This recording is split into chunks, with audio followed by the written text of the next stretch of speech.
Un enfant silencieux dans un restaurant de luxe change à jamais la vie d'un homme habitué à tout contrôler. Mais rien n'aurait pu le préparer à ce qu'il allait y découvrir. François Leroy observa la ville de Lyon par la fenêtre panoramique de son penthouse dans le quartier Écoquartier. Les lumières nocturnes du parc de la Tête d'Or contrastaient avec le ciel sombre et pluvieux, créant un paysage qu'il remarquait à peine désormais. À 42 ans, il avait tout conquis. Fortune, pouvoir, respect et par-dessus tout indépendance émotionnelle. Son entreprise de logistique internationale, Leroy Express, était évaluée à plus de 200 millions d'euros et son nom était synonyme de succès dans les cercles d'affaires lyonnais. Son téléphone vibra sur la table en marbre. C'était Sophie, sa secrétaire, confirmant le dîner de ce soir avec Emma Richard, une investisseuse américaine intéressée par l'expansion de Leroy Express sur le marché nord-américain. Un accord qui pourrait facilement doubler la valeur de l'entreprise. François répondit par un message bref, enfila son costume italien sur mesure et prit les clés de sa Porsche. Un jour de plus, une affaire de plus. C'est ainsi que fonctionnait sa vie. Prévisible, contrôlée, sans place pour l'imprévu ou pire encore, les émotions. La pluie battait Lyon ce jeudi-là. François conduisait avec la même précision qu'il menait ses affaires, évitant les points d'inondation qu'il connaissait bien. Le restaurant Le Château des Lumières, installé dans un manoir historique de la Presqu'île, était le point de rencontre de l'élite lyonnaise. C'était l'endroit qu'il avait choisi pour impressionner l'investisseuse américaine. Et ce n'était pas un hasard. Là-bas, chaque détail transmettait le message qu'il appartenait au sommet de la pyramide sociale. Il arriva avec 15 minutes de retard, comme il le faisait toujours pour montrer que son temps était plus précieux. Il remit les clés au voiturier et courut à l'intérieur, se protégeant de la pluie. L'intérieur du restaurant était un oasis d'élégance et de discrétion, lustres en cristal, musique classique en direct, serveurs en tenue impeccable et une clientèle qui pouvait facilement figurer sur les listes des personnes les plus influentes du sud-est de la France. Monsieur Leroy, bonsoir. Madame Richard vous attend déjà à la table réservée, dit le maître d'hôtel avec une révérence presque imperceptible. François se contenta d'acquiescer, retirant son manteau mouillé et le remettant à un employé.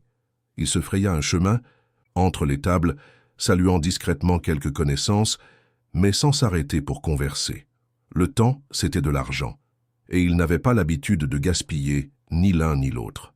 Emma Richard était assise à une table au centre de la salle principale, examinant la carte des vins avec intérêt. C'était une femme d'âge moyen, aux cheveux châtains courts, et un tailleur qui criait Wall Street. Elle se leva pour le saluer d'une poignée de main ferme. « Monsieur Leroy, nous nous rencontrons enfin en personne, » dit-elle, dans un français étonnamment. « Bon, bien qu'avec un fort accent américain, s'il vous plaît, appelez-moi François, » répondit-il, assumant son rôle d'hôte charmant. « J'espère que vous avez trouvé le restaurant sans difficulté. »« Votre chauffeur a été très efficace, » sourit-elle. « Lyon est une ville charmante, même sous la pluie. » François fit un geste vers un serveur qui passait sans même le regarder. Directement. « Commandons un vin pour commencer ?» C'est à ce moment qu'au lieu du serveur attendu, une petite silhouette s'approcha de la table. Une fillette, pas plus de 7 ans, vêtue d'un uniforme de serveuse, manifestement trop grand pour son petit corps. Elle tenait un menu des 2 mains, comme s'il s'agissait d'un objet précieux qui pourrait se briser à tout moment. François leva les yeux, prêt à renvoyer l'enfant et à appeler un employé approprié, quand quelque chose le fit geler sur place. La fillette avait de grands yeux sombres et profondément expressifs qui semblaient l'observer avec une intensité troublante. Son visage, petit et délicat, avait des traits qu'il connaissait, des traits qu'il n'avait pas vus depuis des années, mais qui restaient gravés quelque part dans sa mémoire. « Le menu, monsieur », dit la fillette d'une voix basse, lui tendant l'objet avec des mains légèrement tremblantes. François ne parvint pas à bouger. Quelque chose chez cet enfant le paralysait complètement. Ce n'était pas seulement l'étrange ressemblance physique avec quelqu'un de son passé, mais quelque chose de plus profond, plus instinctif. Une connexion qu'il ne voulait pas reconnaître, mais qui s'imposa comme un coup dans l'estomac. « Tout va bien ?» demanda Emma, remarquant son expression altérée. Avant que François ne puisse répondre, une femme d'âge moyen s'approcha rapidement de la table. Elle portait l'uniforme des employés plus gradés du restaurant et avait sur le visage une expression d'excuse mêlée d'appréhension. « Léa, que fais-tu ici ?» Retourne au comptoir tout de suite, dit la femme à voix basse, mais ferme, posant la main sur l'épaule, de la fillette. C'est à cet instant que François l'a reconnue. Claire Dumont, la sœur de Béatrice, la femme avec qui il avait eu une brève relation presque 8 ans auparavant. La femme qui était tombée enceinte et dont il s'était éloigné, précisant clairement qu'il n'assumerait aucune responsabilité. La femme qu'il avait effacée de sa mémoire comme on efface une erreur dans une feuille de calcul. Claire regarda François et ses yeux transmettaient un mélange de surprise et quelque chose proche du mépris. Elle l'avait clairement reconnu, ça aussi. Pendant une seconde, le temps sembla se figer entre les trois, tandis qu'Emma Richards observait la scène, confuse. « Veuillez excuser ce désagrément, messieurs, dames. » Claire retrouva son professionnalisme. « Léa m'aide juste aujourd'hui. Cela ne se reproduira plus. » François sentit sa gorge se dessécher. « Léa ?» Le mot s'échappa de ses lèvres avant qu'il ne puisse se retenir. La fillette le regarda avec curiosité, sans comprendre pourquoi. Cet homme en costume coûteux semblait si bouleversé par sa présence. Claire tira doucement Léa par le bras, l'éloignant de la table. « J'enverrai un serveur immédiatement pour vous servir, » dit Claire, déjà de dos, conduisant la fillette loin de là. François suivit du regard les deux silhouettes qui s'éloignaient. Léa tourna la tête une fois, regardant en arrière, ses yeux rencontrant les siens pendant une brève seconde, avant de disparaître par la porte de la cuisine. « François, tout va bien ?» La voix d'Emma le ramena à la réalité. Il déglutit difficilement, se forçant à reprendre le contrôle. « Ah oui, bien sûr. Je vous prie de m'excuser. Commandons ce vin ?» Le serveur arriva et François commanda la bouteille la plus chère de la maison, essayant d'agir normalement. Mais pendant qu'Emma parlait de projections de marché et d'opportunités, d'affaires, il n'arrivait pas à se concentrer. Ses yeux se dirigeaient constamment vers la porte de la cuisine, espérant revoir la fillette. Et elle apparut plusieurs fois au cours de la soirée, portant de petits plateaux avec du pain, aidant à collecter les couverts, toujours sous la supervision attentive de Claire. À chaque apparition, François sentait son estomac se nouer un peu plus. La ressemblance était indéniable. La forme du visage, le menton légèrement pointu, les grands yeux expressifs, même sa façon de marcher prudente et contenue. Cette fillette, Léa, était sa fille. La fille qu'il n'avait jamais voulu connaître. La fille dont il avait délibérément ignoré l'existence pendant près de 8 ans. Quand le dessert arriva, François avait à peine touché à son repas. Emma semblait de plus en plus intriguée par son comportement distant, mais évitait poliment les commentaires directs. « Alors, François, je crois que nous pouvons avancer avec les termes que nous avons discutés par email, demanda-t-elle, ramenant finalement la conversation au point central. François acquiesça automatiquement, mais son esprit était ailleurs. À travers la salle, il vit Léa assise dans un coin, dessinant quelque chose sur un petit bloc-notes, pendant que Claire servait une autre table. La fillette semblait si seule, si petite dans cet environnement sophistiqué. Pendant un bref moment, elle leva les yeux et leurs regards se croisèrent à nouveau. Cette fois, Léa détourna rapidement le regard, comme si elle avait été prise, en train de faire quelque chose de mal. « En fait, Emma, je vous prie de m'excuser, mais je ne me sens pas bien, » dit soudainement François. « Pouvons-nous reporter cette conversation à demain? Je promets que je serai plus présent. » Emma parut surprise, mais acquiesça avec un sourire professionnel. « Bien sûr, pas de problème. J'espère que vous vous rétablirez vite. » François paya l'addition généreusement, appela un taxi pour Emma et sortit dans la nuit pluvieuse de Lyon. Dans sa voiture, au lieu de rentrer chez lui, il resta garé sur le parking du restaurant pendant près d'1 heure, observant l'entrée du personnel. Quand il vit enfin Claire sortir avec Léa, tenant un parapluie au-dessus d'elles deux, quelque chose se brisa en lui. François ne dormit pas cette nuit-là. Il arpenta son vaste appartement comme un fantôme, ressassant des souvenirs qu'il avait enterrés des années auparavant. Béatrice Dumont. Ils s'étaient rencontrés lors d'un événement d'affaires, avaient eu une relation brève et intense. Elle était photographe, spirituelle, libre, complètement différente des femmes avec qui il avait l'habitude de s'engager. Pendant quelques semaines, François avait même pensé qu'il pourrait y avoir quelque chose de plus, jusqu'à ce qu'elle téléphone, la voix tremblante, pour lui annoncer sa grossesse. Sa réaction avait été automatique, programmée. Il lui avait offert de l'argent pour résoudre le problème. Quand Béatrice avait refusé, disant qu'elle aurait le bébé, Avec ou sans lui, François s'était simplement éloigné. Il avait bloqué son numéro, avait demandé à sa secrétaire de ne pas transmettre ses appels, avait même changé d'adresse. Tout pour ne pas avoir à gérer cette complication. Et cela avait fonctionné. Jusqu'à hier. Le lendemain matin, François annula tous ses rendez-vous, y compris la rencontre reprogrammée avec Emma Richard. Quelque chose qu'il n'aurait jamais fait auparavant. Il troqua son costume pour un jean et une chemise décontractée, prit sa voiture et se rendit au Château des Lumières avant même l'heure d'ouverture pour le déjeuner. Le restaurant était presque vide, avec des employés organisant les tables et préparant la salle. François entra et fut immédiatement reconnu par l'un des gérants. « Monsieur Leroy, bonjour. Nous ne sommes pas encore ouverts, mais je peux préparer une table pour vous, si vous le souhaitez.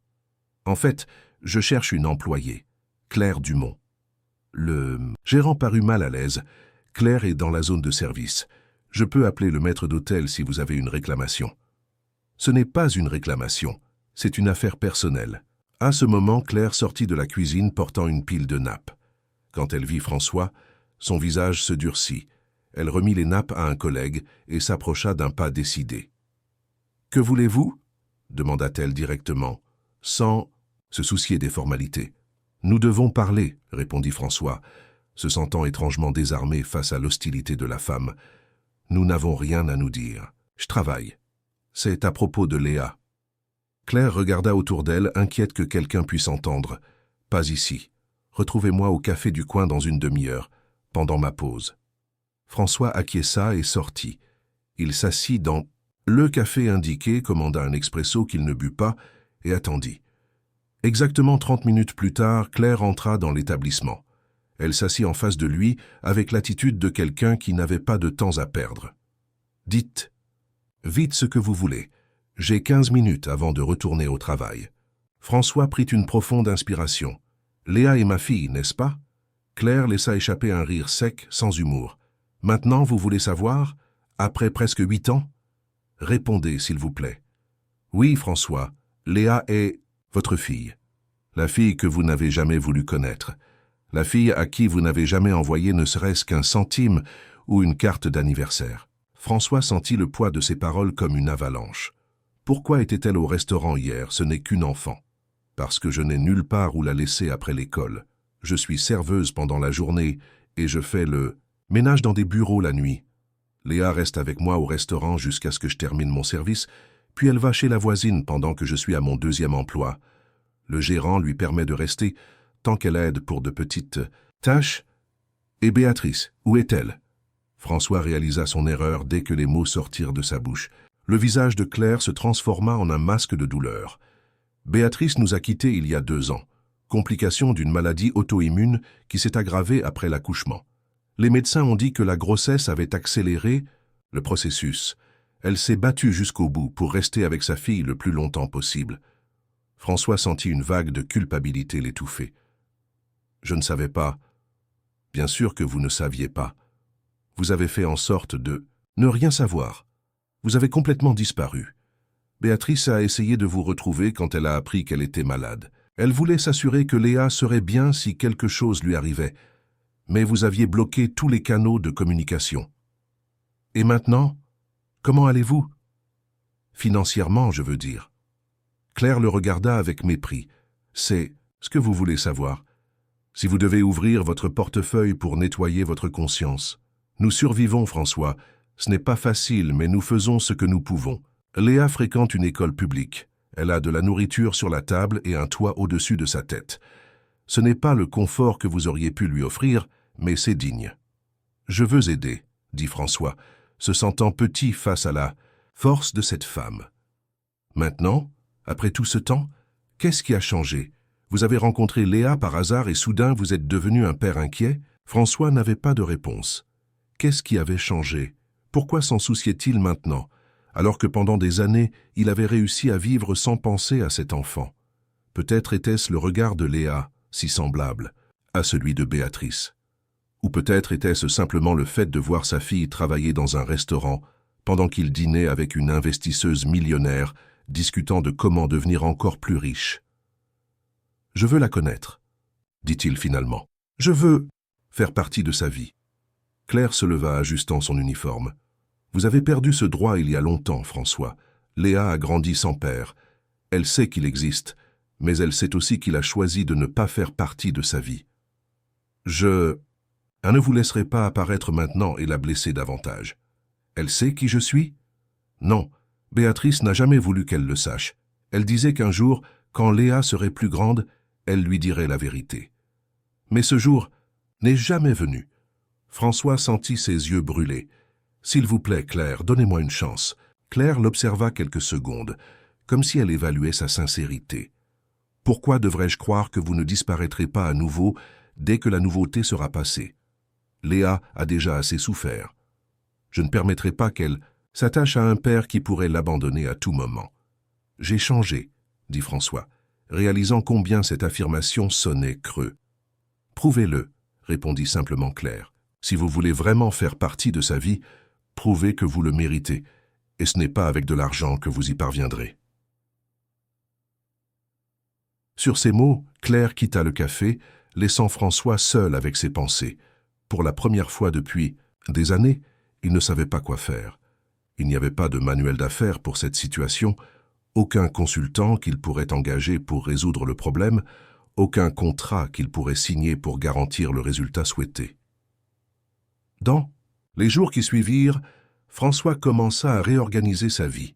Il annula un voyage d'affaires à Shanghai, délégua des responsabilités à ses directeurs, réduisit son agenda d'engagement nocturne. Ses associés s'étonnèrent du changement soudain, mais il n'offrit pas d'explication. Tous les après-midi, vers 5 heures, François garait sa voiture près du château des Lumières et attendait. Il observait de loin quand Claire sortait avec Léa, les deux toujours main dans la main, marchant jusqu'à l'arrêt de bus. Il ne s'approchait pas, respectant la résistance de Claire. Il observait simplement sa fille à distance, essayant de mémoriser chaque détail. La façon dont elle sautait dans les flaques d'eau après la pluie, comment elle ajustait son sac à dos lourd sur ses petites épaules, comment elle souriait, timidement aux clients du restaurant qui la saluaient. Une semaine après sa conversation avec Claire, François prit son courage à deux mains et retourna au restaurant pendant l'heure du déjeuner. Cette fois, il s'assit seul à une table éloignée et commanda le plat du jour. Quand Léa s'approcha avec un panier de pain, il sourit gentiment. « Bonjour Léa. » La fillette le regarda avec curiosité. « Vous connaissez mon nom. »« Oui, j'ai entendu quelqu'un t'appeler comme ça. Vous êtes un ami de tante Claire ?» François hésita. « Nous nous connaissons depuis longtemps. »« Vous semblez triste, » observa Léa avec la franchise typique des enfants. « Je réfléchis à des choses difficiles, » répondit François, surpris par la perspicacité de la fillette. « Quand ? » « Je suis triste. Tante Claire fait du chocolat chaud et nous regardons des dessins animés ensemble, » dit Léa comme si elle offrait un conseil précieux. « Peut-être que vous devriez essayer. » François sentit quelque chose se briser en lui. « C'est une excellente idée. Merci Léa. » La fillette fit un petit sourire et s'éloigna. François l'observa aller à une autre table où elle répéta le rituel du panier de pain. Il y avait une dignité chez cet enfant, une sorte de force tranquille qui l'impressionnait. Elle n'avait pas le luxe qu'il aurait pu lui offrir, mais elle avait quelque chose que l'argent n'achèterait jamais, l'authenticité. Quand Claire passa devant sa table, il l'appela discrètement. « J'ai vu que Léa va à l'école le matin, dit-il à voix basse. « Oui, pourquoi ? J'ai découvert l'adresse de l'école. École primaire Victor Hugo à la Croix-Rousse. Je pense aller lui rendre visite demain. » Le visage de Claire se durcit. « N'y pensez même pas. Vous ne pouvez pas simplement apparaître à son école. Je ne me présenterai pas comme son père, si c'est ce qui vous inquiète. Je veux juste la voir dans un environnement normal, où elle peut être simplement une enfant. Je veux comprendre qui est ma fille, Claire. » Claire l'étudia un moment, méfiante. « Si vous faites quoi que ce soit qui la perturbe, je ne le ferai pas, je promets. » Le lendemain matin, François gara sa voiture près de l'école. Il troqua son costume pour une tenue plus décontractée, essayant de ne pas attirer l'attention. L'école était simple mais bien entretenue.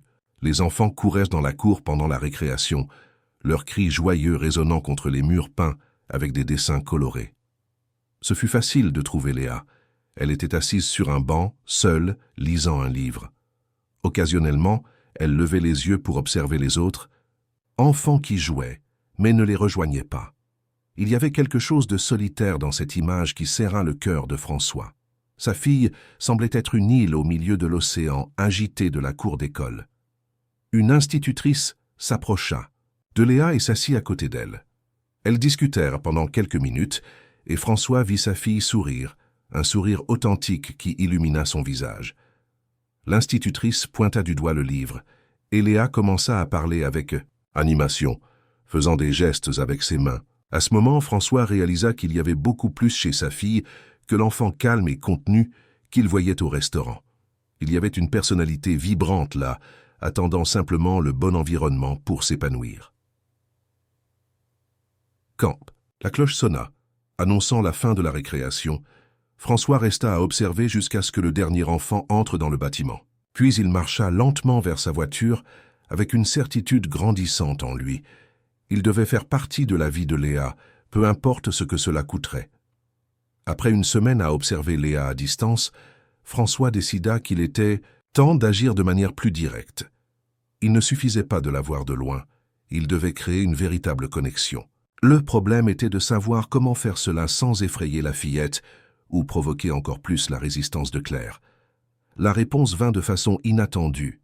Un après-midi, alors qu'il attendait dans sa voiture près de l'école, François vit une affiche colorée être fixée sur le panneau d'affichage extérieur. « Fête des sciences. Venez découvrir les projets de nos élèves. » La date était fixée pour la semaine suivante et l'événement était ouvert au public. François sourit pour la première fois depuis des jours. C'était l'opportunité parfaite. Le jour de la fête, il arriva tôt, portant des vêtements discrets pour ne pas attirer l'attention. La cour de l'école était transformée en un petit centre d'exposition avec des tables disposées en rangées où les élèves présentaient leurs projets. Des parents fiers circulaient entre les stands, des enseignants guidaient les petits, scientifiques, et il y avait une atmosphère générale d'excitation enfantine dans l'air. François marcha lentement dans la cour, cherchant Léa. Il la trouva dans un coin plus éloigné, à côté d'une table où se trouvait un petit terrarium. Il s'approcha avec précaution, essayant de paraître simplement comme un visiteur intéressé. Léa était seule. Elle portait l'uniforme de l'école, les cheveux attachés en une simple queue de cheval, et semblait nerveuse, ajustant constamment les objets sur sa table.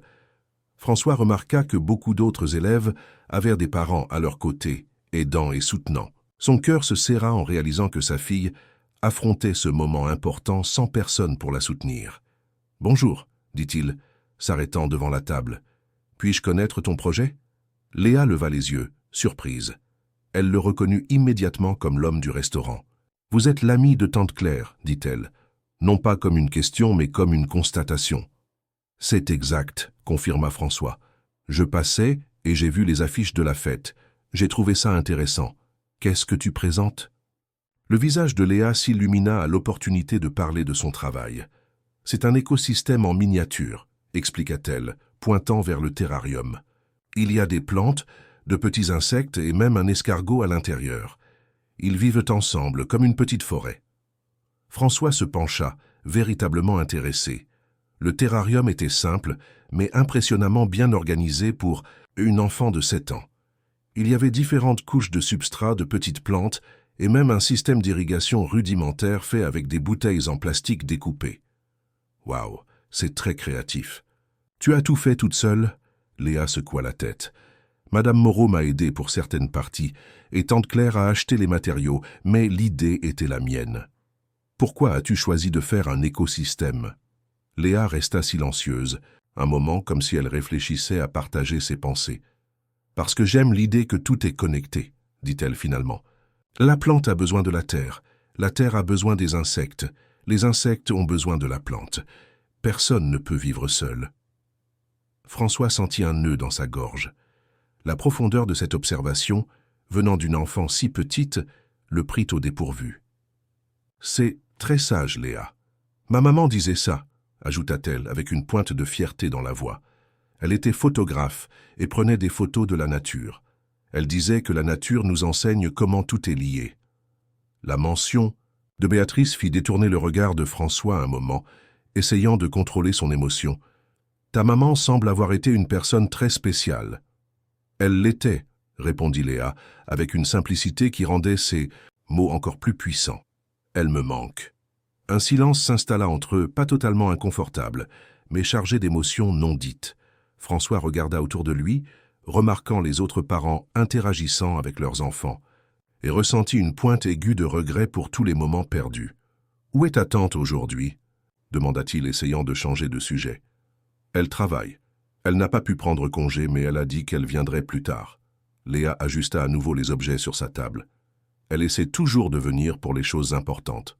« Et c'est important pour toi, cette fête ?» Léa acquiesça. « C'est la première fois que j'y participe.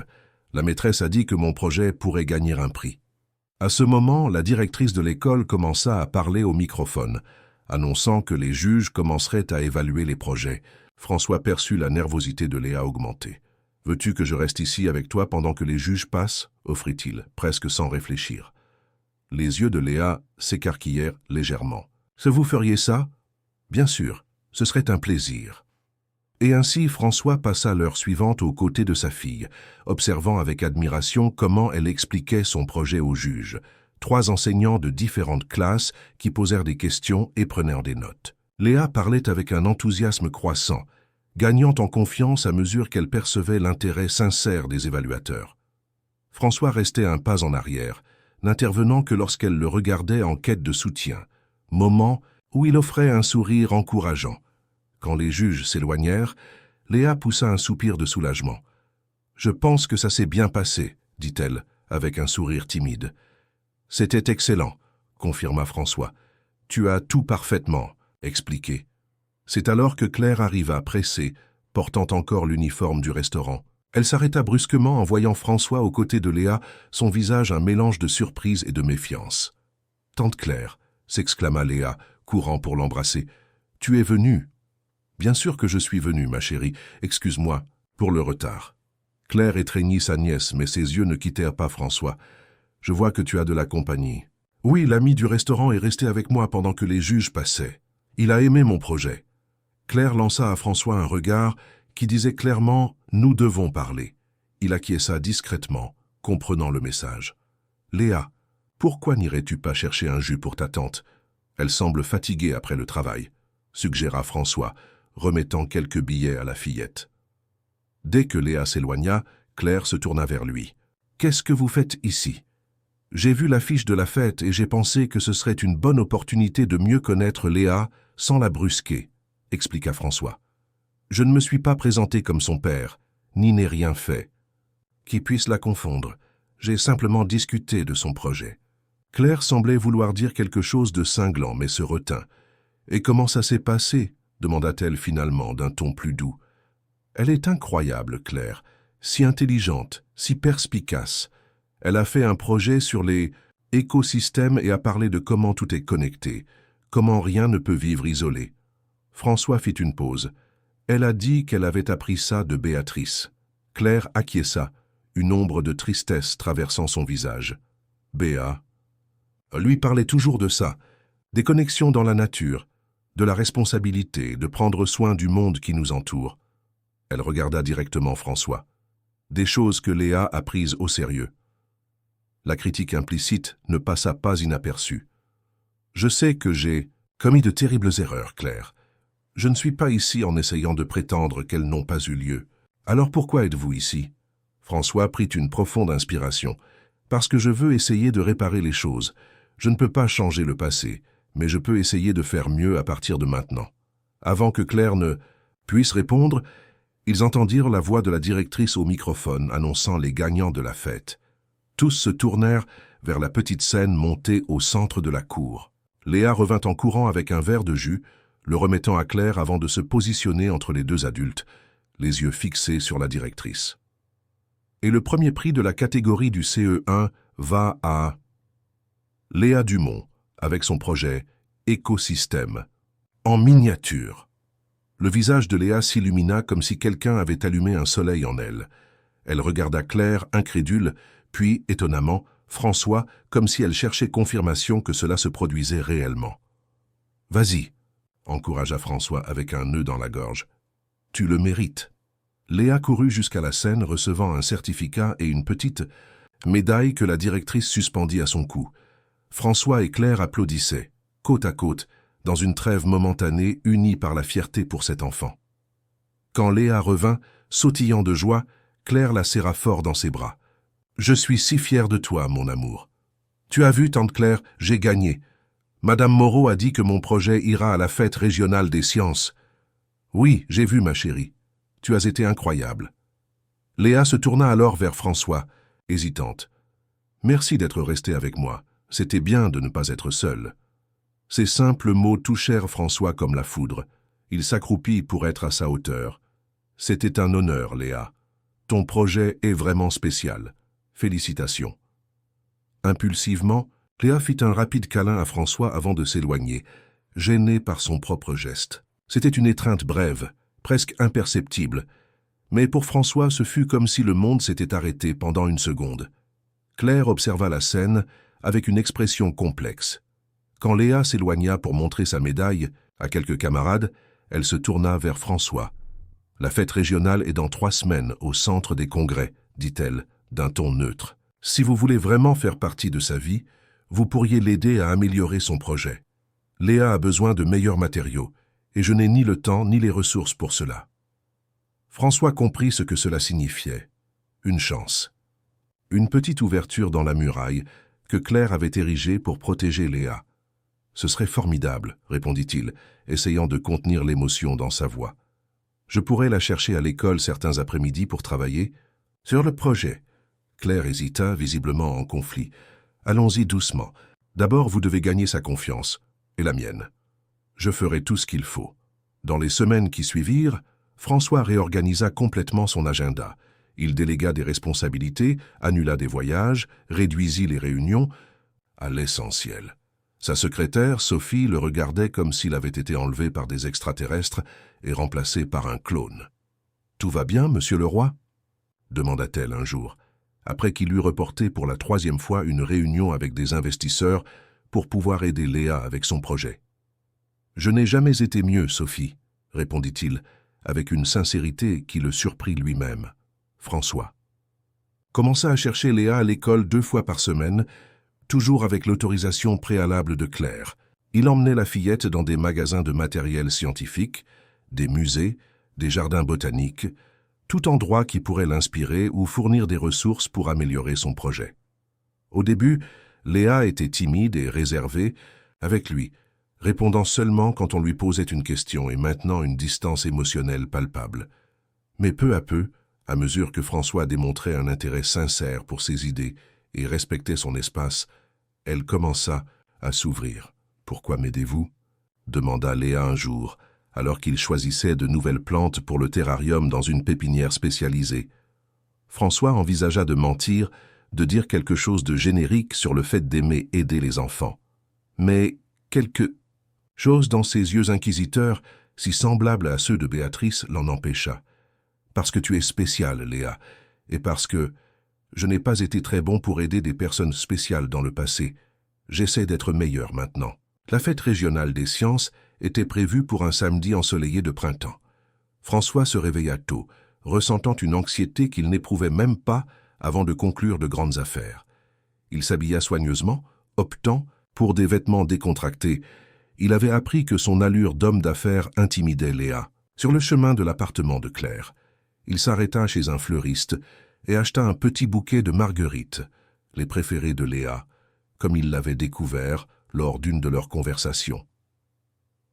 L'appartement de Claire se trouvait dans un quartier simple à la Guillotière. C'était un immeuble ancien, sans ascenseur au 3e étage. François monta les escaliers en portant le terrarium amélioré de Léa, qui incluait maintenant un système d'éclairage solaire en miniature et des capteurs d'humidité que la fillette avait appris à monter avec son aide. Ce fut Léa qui ouvrit la porte. Déjà vêtu d'un ensemble jupe et chemisier que François reconnut comme neuf, il avait donné de l'argent à Claire pour acheter des vêtements pour l'occasion, après beaucoup d'insistance et la promesse que ce serait uniquement pour cet événement spécial. « Bonjour », salua Léa, avec un enthousiasme qui le surprenait encore. La réserve initiale de la fillette avait cédé la place à une animation croissante chaque fois qu'elle le voyait. « Vous avez apporté le terrarium. Il est si joli avec les nouvelles lumières. François sourit, lui remettant les fleurs. Pour toi, pour te porter chance aujourd'hui. Les yeux de Léa brillèrent.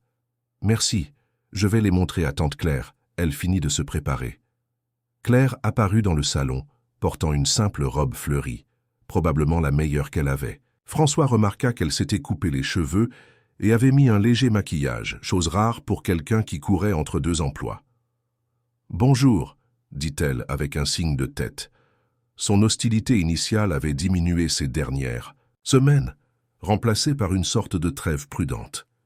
Léa n'a pas dormi de la nuit, tellement elle était anxieuse.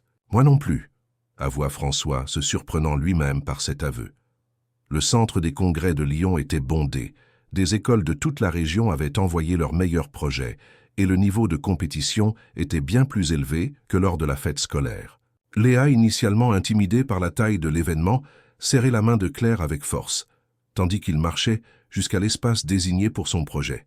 « Et si personne n'aime » chuchota-t-elle, quand ils commencèrent à installer le terrarium sur sa table. François s'accroupit pour être à sa hauteur. « Léa, tu te souviens de ce dont nous avons parlé? L'important n'est pas de gagner, mais de montrer ton travail et d'apprendre des autres projets. »« Mais j'aimerais tellement gagner, » admit-elle, se mordant la lèvre inférieure. « Je sais, et ton projet est incroyable. Mais même si tu ne gagnes pas aujourd'hui, tu es déjà une gagnante pour être arrivée jusqu'ici. » Léa acquiesça, pas totalement convaincue, mais un peu plus calme. Claire observait l'interaction avec une expression pensive.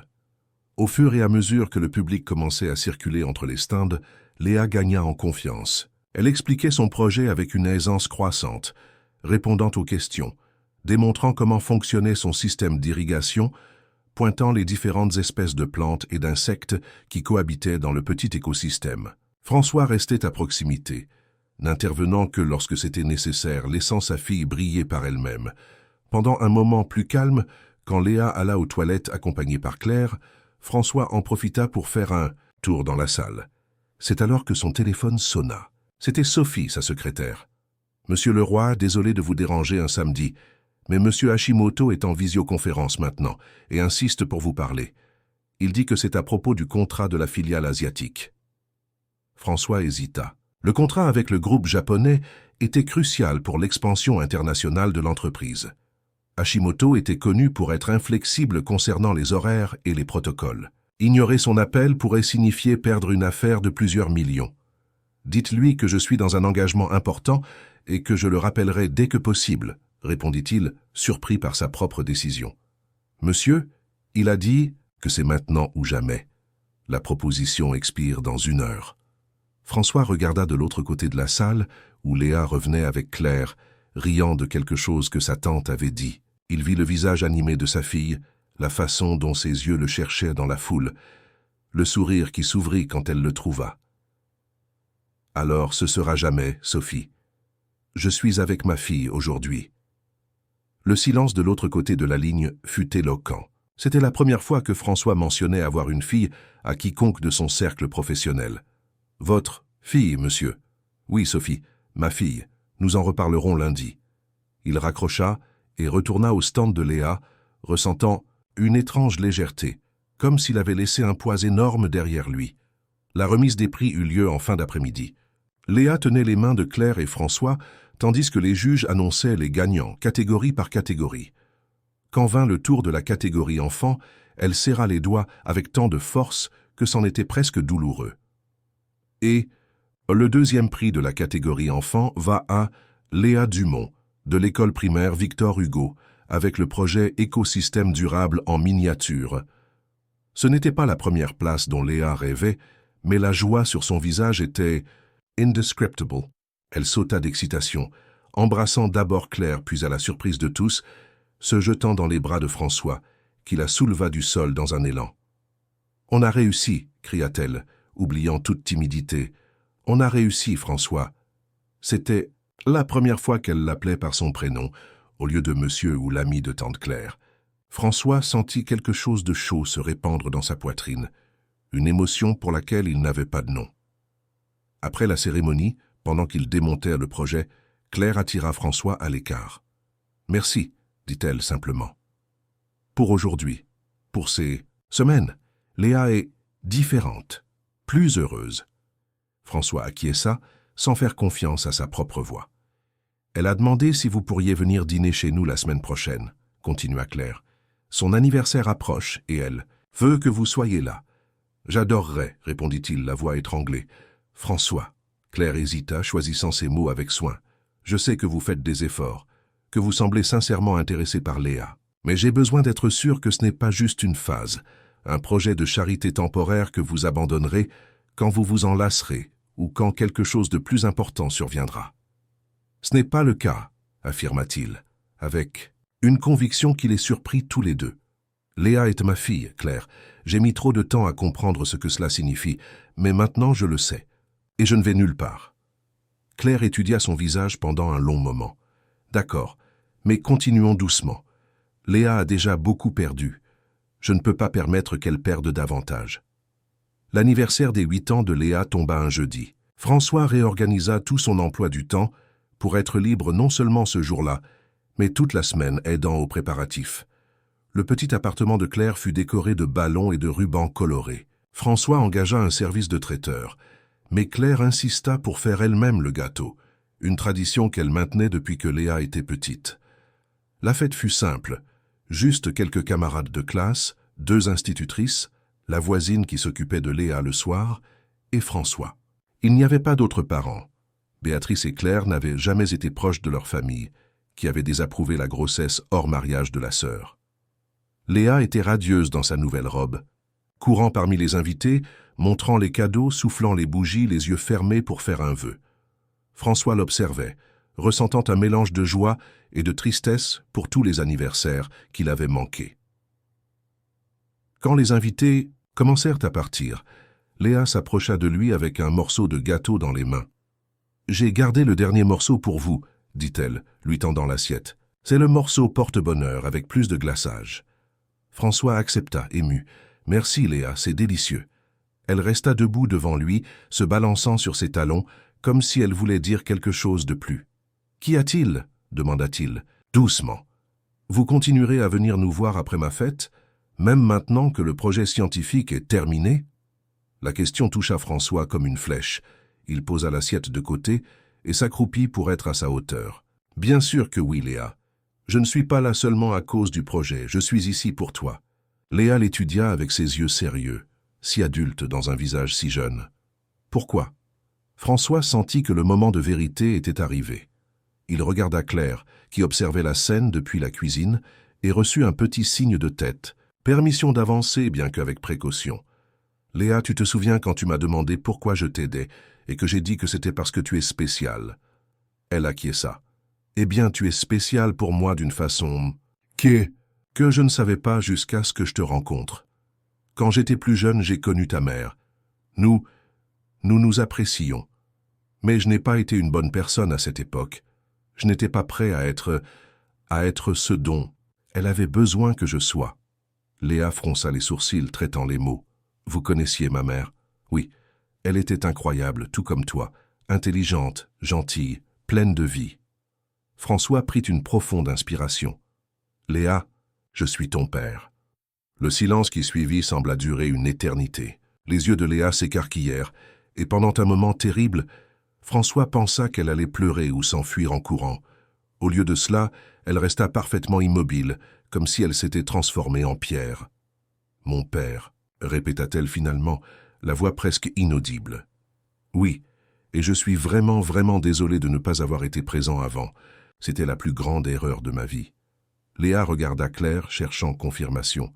Sa tante s'approcha, posant une main sur l'épaule de sa nièce. « C'est vrai, ma chérie, François est ton père.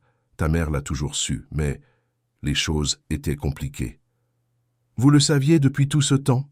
demanda Léa à François, avec une pointe de douleur dans la voix. « Depuis le restaurant ? Je l'ai soupçonné quand je t'ai vu pour la première fois. Ensuite, j'ai parlé avec ta tante et j'en ai eu la certitude. Mais je ne voulais pas te le dire avant que tu me connaisses mieux, avant que tu puisses décider si tu me voulais dans ta vie. » Léa resta silencieuse à nouveau, digérant la révélation. Puis, à la surprise de tous, y compris, d'elle-même de grosses larmes commencèrent à couler sur son visage. J'ai toujours voulu un père, dit-elle, la voix tremblante. Quand les autres enfants parlaient de leur père, j'inventais des histoires sur le mien. Je disais qu'il était explorateur, ou scientifique, ou pilote qui voyageait autour du monde. Maman ne parlait pas beaucoup de vous. Elle disait juste qu'un jour je comprendrais. François sentit ses propres yeux brûler. Léa, je ne peux pas changer le passé. Je ne peux pas récupérer les années que j'ai perdues avec toi. Mais je promets, si tu me donnes une chance, que je serai là à partir de maintenant. Pour toujours. La fillette essuya les larmes avec le dos de ses mains. Vous promettez vraiment? Vous ne disparaîtrez pas à nouveau? Je promets avec toute la certitude du monde. Léa fit un pas en avant et hésitante tendit les bras. François l'étreignit avec précaution, comme si elle était faite de verre. Il sentit le petit corps trembler contre le sien et la serra, un peu plus, essayant de transmettre à travers cette étreinte tout l'amour qu'il avait nié pendant si longtemps. « Je peux t'appeler papa ?» murmura-t-elle contre son épaule. François ne put pas répondre immédiatement, l'émotion fermant sa gorge. Il se contenta d'acquiescer, sentant les larmes finalement s'échapper de ses yeux. « Papa », dit Léa, essayant le mot comme s'il s'agissait de quelque chose de nouveau et précieux. « Mon papa ». Claire observait la scène, les yeux embués. Elle avait résisté pendant si longtemps, protégeant Léa d'une déception de plus. Mais ces dernières semaines, elle avait vu le changement chez François. Pas seulement ses actions, mais quelque chose de plus profond, une transformation authentique qui allait au-delà de la culpabilité ou du devoir. Peut-être, pensa-t-elle, les gens pouvaient-ils vraiment changer. Peut-être n'était-il pas trop tard pour que Léa ait le père qu'elle avait toujours mérité. Dans les semaines qui suivirent la révélation, François affronta le plus grand défi de sa vie, apprendre à être père. Il n'y avait pas de manuel d'instruction, pas de cours préparatoires, pas de stratégie d'affaires qu'il pourrait appliquer. C'était un territoire inconnu, où ses années d'expérience en leadership d'entreprise étaient de peu d'utilité. Les 6 et 7 premiers jours furent les plus difficiles. Léa oscillait entre des moments de joie pour avoir découvert qu'elle avait finalement un père et des périodes de distance, comme si elle craignait de trop s'attacher à quelque chose qui pourrait disparaître. François apprit à respecter ce rythme, à ne pas forcer l'intimité, à laisser la relation se développer naturellement. Parallèlement, il devait réorganiser sa vie pour accommoder cette nouvelle réalité. Son penthouse à éco-quartier, parfait pour un célibataire concentré sur sa carrière, n'avait rien d'accueillant pour un enfant. Les murs blancs, les meubles au design minimaliste, l'absence de couleurs et de vie, tout semblait crier « adulte sans famille ». Un dimanche, après-midi, François invita Léa et Claire à visiter son appartement pour la première fois. Il voulait que sa fille se sente à l'aise dans son espace, qu'elle commence à le voir comme un lieu où elle pourrait aussi appartenir. « Waouh, on peut voir toute la ville d'ici !» s'exclama Léa, courant jusqu'à la terrasse vitrée. « Regarde, tante Claire, je peux voir mon école là-bas. » Claire sourit, bien que François remarquât son inconfort dans cet environnement luxueux. « C'est une vue impressionnante !» commenta-t-elle poliment. François s'approcha de Léa qui pressait son visage contre la vitre, observant le parc de la Tête d'Or en contrebas. « Qu'en penses-tu? De l'appartement, je veux dire. » Léa se retourna, regardant autour d'elle avec curiosité. « C'est joli, mais ça ressemble à ces maisons dans les magazines. Personne n'y vit vraiment, tu sais. » L'observation, si innocente et si précise, toucha François en plein cœur. C'était exactement ça. Son appartement n'était pas un foyer. C'était une déclaration de statut, un décor impersonnel pour sa vie tout aussi dépourvue de racines émotionnelles. « Je crois que tu as raison, » acquiesça-t-il. « Peut-être qu'il est temps de changer. » Ça? Le lendemain, François engagea un architecte spécialisé dans la décoration intérieure pour enfants. Il choisit la plus grande suite libre qu'il utilisait comme bureau et demanda qu'elle soit transformée en chambre pour Léa. Il voulait qu'elle ait un espace à elle dans sa maison, un lieu qui dise « tu appartiens ici ». Quelle est sa couleur préférée?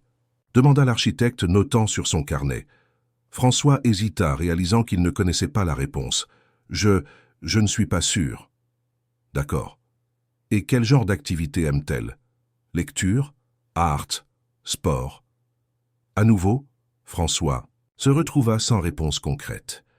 Il connaissait sa fille depuis un peu plus de 2 mois, et il y avait encore temps à prendre sur elle. Vous savez quoi? Reportons cela, décida-t-il. Je veux que Léa participe au choix. C'est sa chambre, après tout. La semaine suivante, il emmena Léa choisir personnellement les couleurs, meubles, décorations.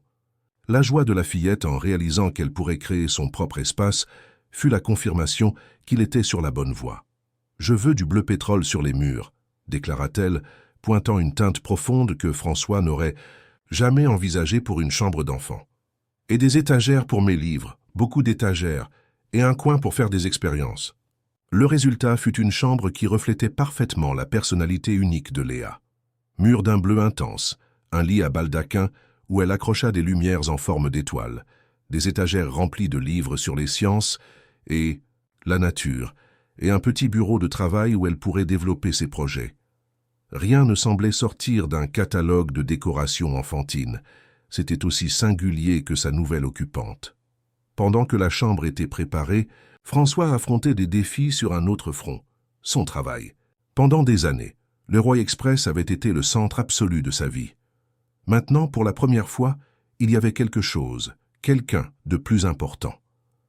Richard Fontaine, son directeur financier et ami le plus proche, citant « Et que François puisse appeler quelqu'un un ami », fut le premier à le confronter directement sur les changements. « Que t'arrive-t-il, François ?»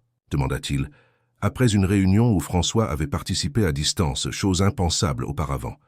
Annuler des voyages, déléguer des négociations importantes, quitter tôt le bureau, je ne reconnais plus le bourreau de travail obsessionnel que je connais depuis 15 ans. François sourit, surprenant Richard encore plus. Disons que mes priorités ont changé. Ça a un rapport avec les rumeurs? Les gens commentent ce qu'on t'a vu avec une petite fille. Ce ne sont pas des rumeurs. Richard, j'ai une fille. Elle s'appelle Léa, elle a 8 ans, et c'est la personne la plus extraordinaire que j'ai jamais rencontrée. Richard écarquilla les yeux. Une fille? Depuis quand? Depuis toujours. Je ne faisais simplement pas partie de sa vie. Maintenant, j'en fais partie.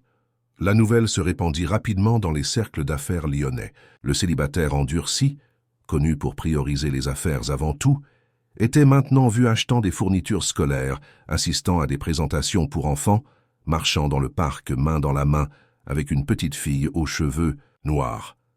Les réactions furent variées. Certains virent ce changement comme un signe de faiblesse, le requin des affaires perdant finalement sa concentration.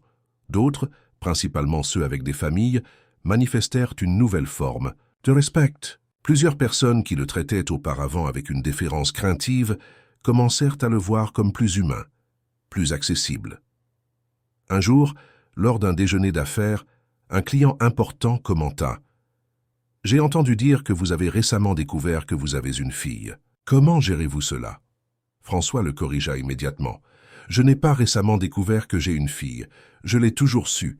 Ce que j'ai récemment découvert, c'est qu'être père est bien plus important que n'importe quelle affaire que j'ai jamais conclue. » L'homme sourit avec une approbation sincère. « Bienvenue au club.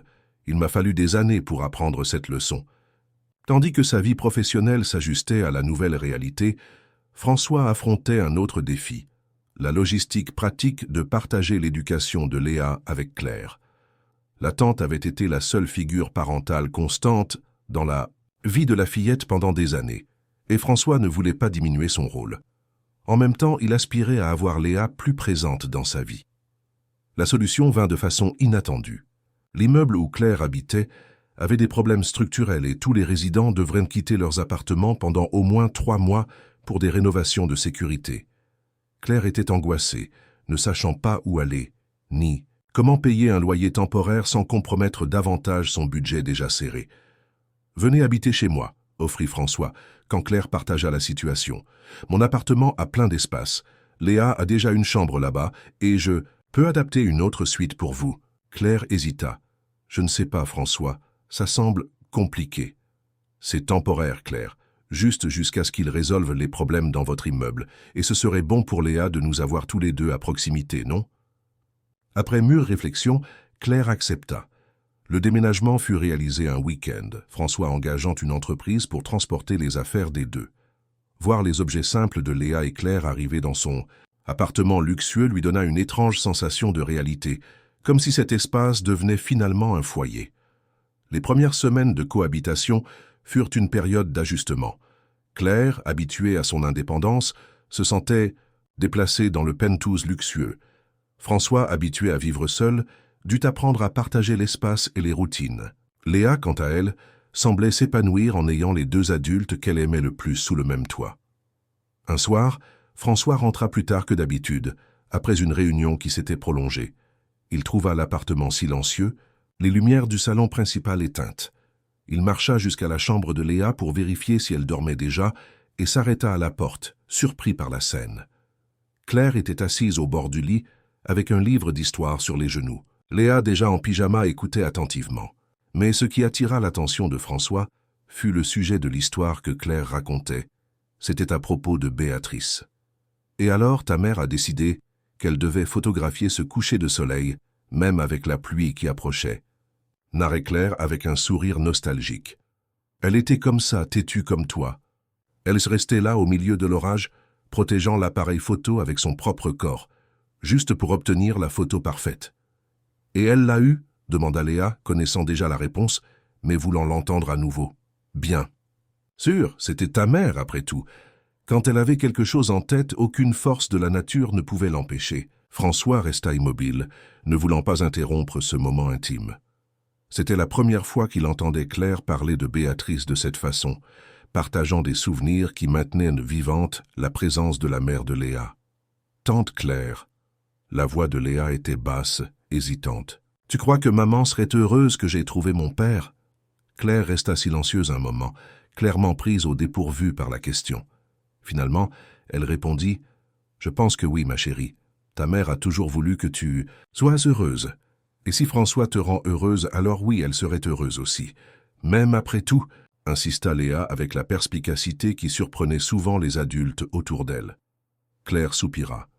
Ta mère n'était pas du genre à garder rancune, Léa. Elle a été blessée, oui, mais elle n'a jamais mal parlé de ton père. Elle disait, toujours qu'un jour, quand tu serais plus grande, elle te raconterait toute l'histoire et te laisserait former ta propre opinion. Léa acquiesça, pensive. Je pense qu'elle aimerait voir comme il a changé. Il sourit beaucoup maintenant. Tu sais, au début, il ne souriait presque jamais. Claire rit doucement. J'ai remarqué ça aussi. François recula silencieusement, ne voulant pas être découvert. Il marcha jusqu'à la terrasse et resta là, observant les lumières de la ville, la gorge nouée. Il y avait tant de choses qu'il aurait aimé dire à Béatrice, tant de demandes de pardon, tant d'explications, tant de remerciements pour avoir mis Léa au monde, même sans son soutien. Plus tard, quand Claire sortit de la chambre de Léa, elle trouva François dans le salon, assis dans l'obscurité. « Désolé. »« Si nous faisions du bruit, » dit-elle, allumant une lampe. « Vous n'en faisiez pas, » répondit-il. « J'ai entendu une partie de votre conversation, à propos de Béatrice. » Claire acquiesça, s'asseyant dans un fauteuil proche. Léa a besoin de ces histoires. Elle a besoin de garder sa mère vivante dans sa mémoire. Tu penses vraiment que Béatrice ne me détesterait pas d'apparaître maintenant, après tant de temps? Claire considéra la question pendant un long moment. Béatrice était compliquée, François.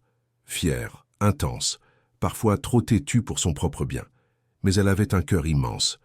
Dans les derniers mois, quand elle a su qu'elle n'avait plus beaucoup de temps, elle a parlé plusieurs fois qu'elle aimerait que Léa connaisse son père un jour.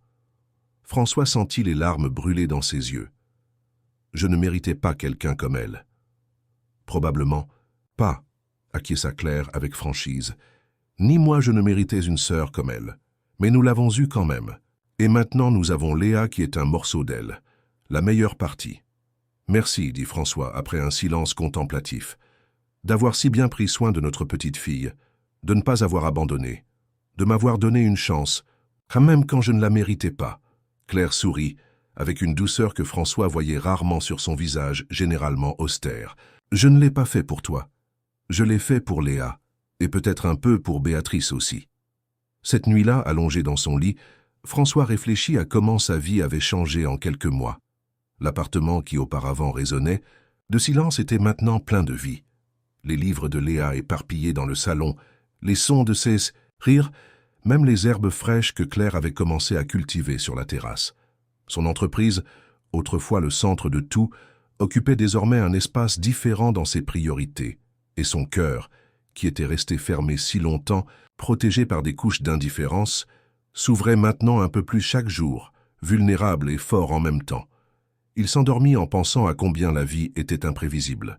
Comment la même personne qui, des années auparavant, avait considéré un bébé à naître comme un problème à éviter, ne pouvait maintenant pas imaginer la vie sans sa fille. Comment l'homme qui avait construit une forteresse contre les émotions se permettait maintenant de tout ressentir, la joie, la peur, l'incertitude, l'amour, avec une intensité qui parfois l'effrayait.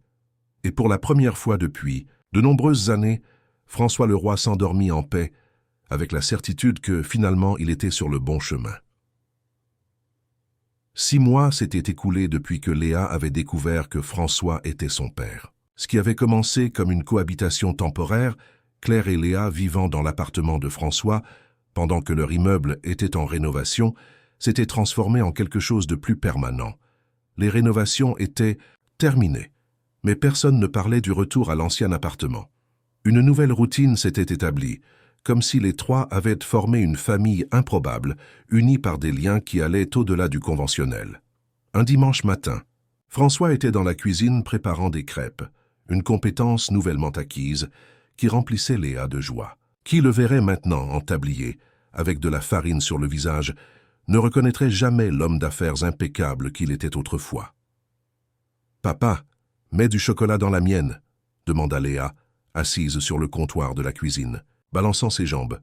François ressentait encore une chaleur dans la poitrine chaque fois qu'elle l'appelait papa. C'était un petit mot, seulement 3 lettres, mais il portait un monde de signification. « Trop de chocolat n'est pas bon, Léa », avertit Claire, entrant dans la cuisine déjà habillée pour sortir.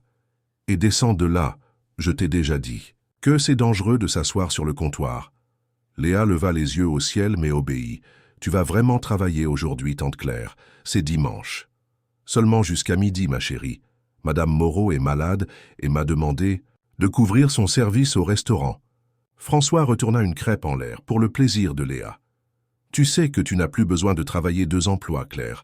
Je peux aider avec les dépenses, nous en avons déjà parlé. » Claire se raidit légèrement. C'était un sujet délicat. Ces derniers mois, François avait insisté pour qu'elle réduise sa charge de travail, s'offrant à assumer les dépenses liées à Léa et même à l'aider financièrement. Claire, cependant, valorisait son indépendance. « Je sais, » répondit-elle, prenant son sac, « mais je préfère maintenir ma routine pour l'instant, et j'ai déjà accepté d'abandonner l'emploi nocturne, n'est-ce pas ?» C'était vrai. Après beaucoup d'insistance de François et Léa, Claire avait finalement accepté de quitter le travail de ménage dans les bureaux, ne gardant que l'emploi au restaurant. C'était un compromis que tous pouvaient accepter, bien que François espéra secrètement qu'avec le temps, elle se permettrait de se reposer davantage. « De plus, » continua Claire, « j'aime le château des Lumières. C'est là que tout a commencé, n'est-ce pas ?» François sourit, se souvenant de cette soirée pluvieuse qui avait changé sa vie. « Oui, c'est là que nous nous sommes retrouvés, et où j'ai rencontré Léa.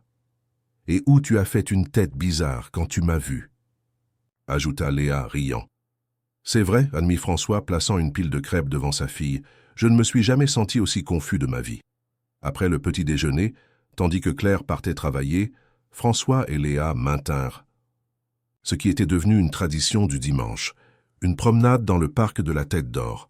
C'était le moment préféré de la semaine pour tous les deux, quand ils pouvaient simplement être ensemble, sans la pression des horaires ou des engagements.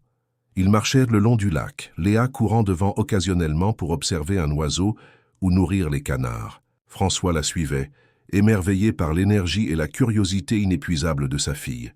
« Papa » appela Léa soudainement, s'arrêtant devant un banc en bois. « Pouvons-nous nous asseoir ici? Je veux te demander quelque chose. » Le ton sérieux de la fillette attira l'attention de François. Ils s'assirent côte à côte, observant le lac devant eux. « Qu'y a-t-il, ma fille ?» Léa prit une profonde inspiration, comme quelqu'un qui se prépare à quelque chose d'important. « Pourquoi? Tu n'as pas voulu me connaître quand je suis né. Tante Claire a dit que tu connaissais mon existence. » François sentit son estomac se nouer. Il savait que ce moment arriverait éventuellement, mais ne s'attendait pas à ce que ce soit si tôt. Il avait imaginé cette conversation de nombreuses fois, répéter des explications, chercher des mots qui pourraient justifier l'injustifiable. Mais maintenant, face aux yeux inquisiteurs de sa fille, toutes les élaborations mentales semblaient inadéquates. Léa, commença-t-il, choisissant soigneusement ses mots. Il n'y a pas de réponse simple à cela. Ou plutôt, il y en a une, mais ce n'est pas une belle réponse. Je veux juste la vérité, dit-elle, avec une maturité qui parfois l'effrayait. François prit une profonde inspiration. La vérité, c'est que j'avais peur, pas de toi, mais de tout ce que tu représentais. Responsabilité, engagement, la possibilité d'échouer comme père. Je n'étais pas prêt pour ça, ou je pensais ne pas l'être.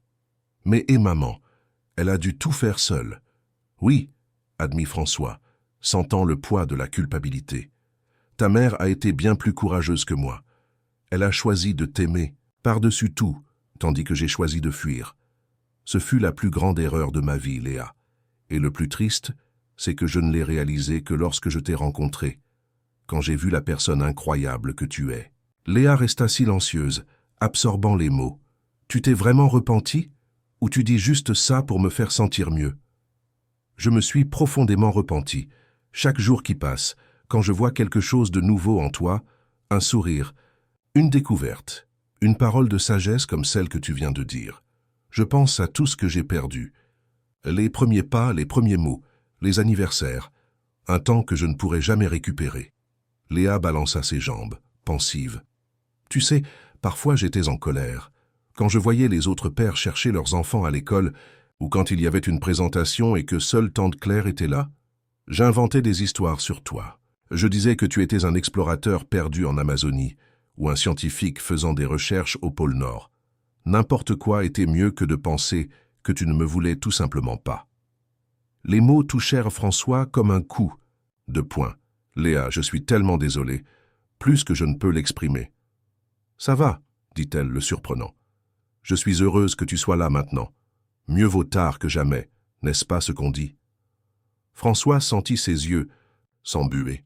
La capacité de pardon de cet enfant de 8 ans était une leçon que beaucoup d'adultes, y compris lui-même, n'avaient jamais apprise. Il l'attira dans une étreinte, sentant le petit corps blotti contre le sien. « Je t'aime, Léa, plus que je n'ai jamais pensé être capable d'aimer quelqu'un. »« Je t'aime aussi, papa, » répondit-elle, la voix étouffée contre sa poitrine. Puis elle s'écarta un peu pour le regarder dans les yeux. « Mais tu dois me promettre une chose. N'importe quoi. Promets que tu ne partiras plus jamais, que tu resteras avec moi et tante Claire pour toujours. » François hésita une seconde. Non pas à cause de la promesse elle-même, qu'il ferait volontiers, mais à cause de la mention de Claire. Ces derniers mois, quelque chose avait changé entre lui et la tante de Léa. L'hostilité initiale avait fait place à un respect mutuel, et plus récemment, à quelque chose que François ne savait pas encore nommer. C'étaient de petits moments. Une conversation tard dans la nuit après que Léa se soit endormie, des rires partagés sur quelque espièglerie de la fillette, le confort silencieux de regarder ensemble un film sur le canapé. De petits moments qui commençaient à construire quelque chose de plus grand. « Je promets, Léa, je resterai avec vous deux pour toujours. » La fillette sourit satisfaite et recommença à courir dans le parc comme si elle s'était libérée d'un poids énorme. François l'observa, émerveillé par sa résilience. Léa avait hérité du meilleur de Béatrice, sa force, sa capacité à pardonner, sa joie contagieuse. Et peut-être aimait-il penser un peu de lui aussi, la détermination, l'intelligence analytique, la curiosité pour le fonctionnement des choses. Quand ils rentrèrent à la maison, ils trouvèrent Claire déjà de retour du travail, préparant le déjeuner dans la cuisine.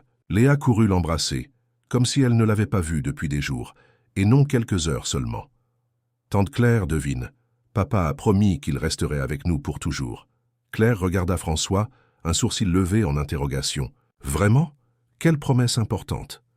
La plus importante que j'ai jamais faite, confirma-t-il, soutenant son regard. Plus tard, après le déjeuner, quand Léa se retira dans sa chambre pour lire, François trouva Claire sur la terrasse, arrosant les plantes qu'elle avait apportées dans l'appartement, transformant l'espace autrefois stérile en une petite oasis verte. « Léa m'a demandé aujourd'hui pourquoi je n'ai pas voulu la connaître quand elle est née, » commenta-t-il, s'arrêtant à côté de Claire. Elle continua d'arroser les plantes, sans montrer de surprise. « Je me doutais que ce jour viendrait. Comment as-tu répondu ?»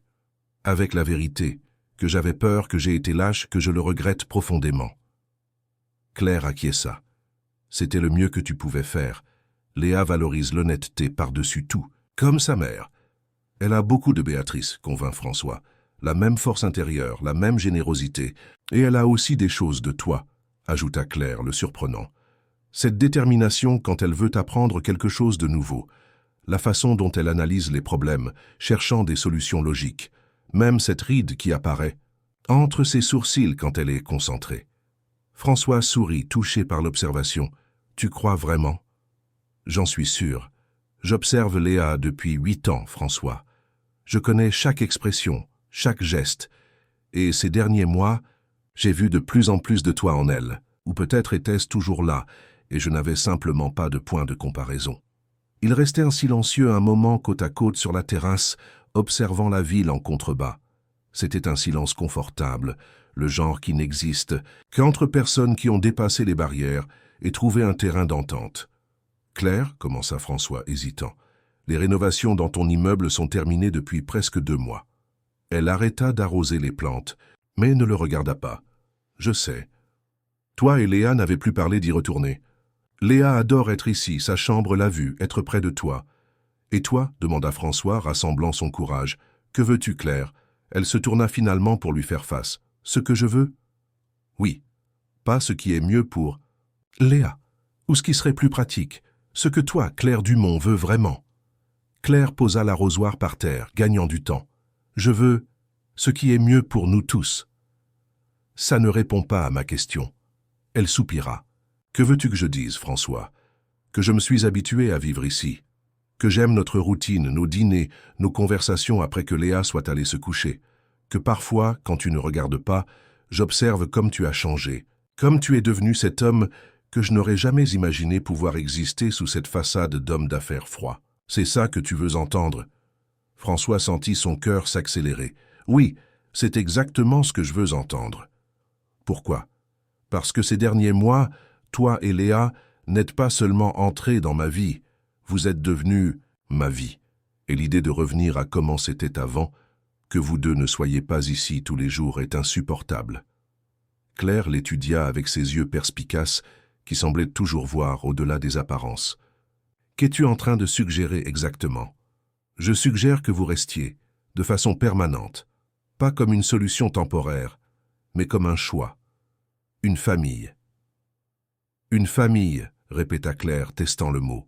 « C'est une proposition. François ?»